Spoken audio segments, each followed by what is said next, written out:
মেঘনা গোমতী সেতুর টোল আদায়ের নামে ক্ষমতাচ্যুত প্রধানমন্ত্রী শেখ হাসিনা সহ ১৭ জনের বিরুদ্ধে ৩০৯ কোটি টাকা আত্মসাতের মামলায় নথিপত্র তলব করে সেতু ভবন সহ বিভিন্ন সরকারি প্রতিষ্ঠানে চিঠি দিয়েছে দুর্নীতি দমন কমিশন।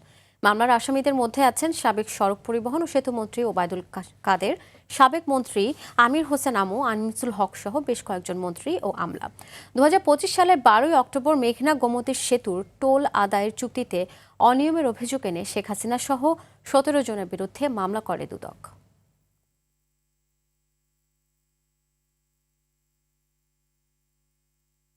টোল আদায়ের নামে পরিষদ যোগ সাজস অর্থ আত্মসাতের একটা অভিযোগ ছিল। সেই অভিযোগে মামলা হয়েছিল গত বছর। সেই মামলার তদন্ত চলছে। তদন্ত কর্মকর্তা, তদন্ত টিম তারা সংশ্লিষ্ট দপ্তরগুলোতে পত্র প্রেরণ করে থাকেন।